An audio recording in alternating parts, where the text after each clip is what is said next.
Assalamualaikum warahmatullahi wabarakatuh. Perkenalkan, nama saya Ifti Abdul Latif.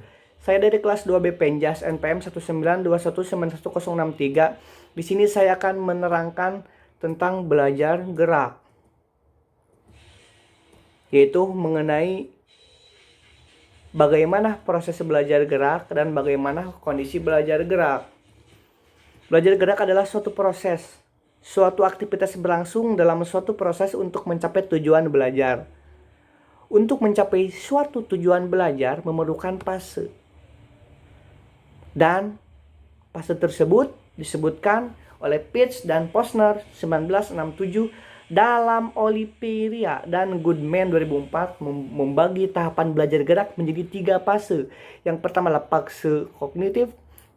Fase kognitif merupakan fase awal dalam belajar keterampilan gerak. Pada fase ini, pelajar menggunakan pikiran untuk mengetahui dan memahami keterampilan gerak, gaya renang yang akan dilakukan atau gaya apa saja yang akan dilakukan.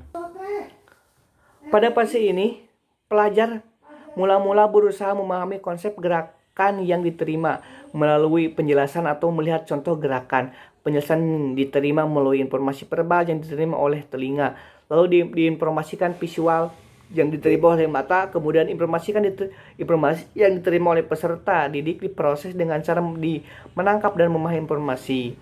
Berdasarkan proses memahami informasi yang sudah dilakukan, maka dalam pikiran peserta didik muncul konsep gerakan dalam bentuk rencana gerak dan urutan rangkaian gerak yang dilakukan. Agar konsep gerak yang dipahami pelajar adalah benar, diperlukan contoh gerakan yang benar dan dapat diamati dengan jelas. Jadi pada fase kognitif ini fase awal mula.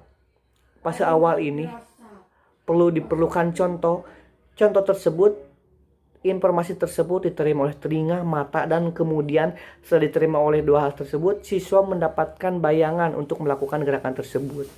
Yang kedua adalah fase asosiatif. Fase asosiatif merupakan tahap setelah konsep gerak renang dipahami atau gerakan apa saja dipahami oleh peserta didik, kemudian mencoba melaksanakan gerakan dengan mempraktikkan gerak. Pada tahap ini terjadi pengasosiasian antara aktivitas kognitif dan aktivitas gerak tubuh. Konsep gerak yang berada dalam pikiran peserta didik kemudian dipraktikkan dalam bentuk gerakan. Pada proses pelaksanaan gerak tersebut, gerakan belum benar dan belum lancar. Hal ini dikarenakan konsep gerak dalam pikiran peserta didik masih mendominasi. Butuh waktu berulang-ulang untuk mempraktikkan geraknya sehingga peserta didik dapat mengisi gerakan tersebut dengan benar dan lancar. Yang ketiga adalah fase otonom. Fase otonom adalah fase tahap akhir dalam mempelajari suatu gerakan. Pada tahap ini peserta didik sudah mampu melakukan gerakan secara otomatis. Gerak otomatis atau otomatisasi gerakan adalah kemampuan peserta didik dalam melakukan gerak walaupun peserta didik melakukan aktivitas kognitif. Contoh gerakan berenang di kolam renang umum. Saat berenang, seorang melihat para perenang lain yang melintas. Secara otomatis perenang tersebut akan memperlambat gerakan renangnya agar tidak bertabrakan. Nah, gerakan otonom belum tentu gerakan yang efektif dan efisien. Gerakan yang tidak efektif dan efisien jika dilakukan berulang-ulang, maka yang akan terjadi menjadi suatu gerakan otonom. Seperti itu. Yang selanjutnya adalah kondisi belajar gerak. Kondisi belajar gerak merupakan suatu istilah yang digunakan dalam dunia pendidikan yang mempunyai pengertian tertentu.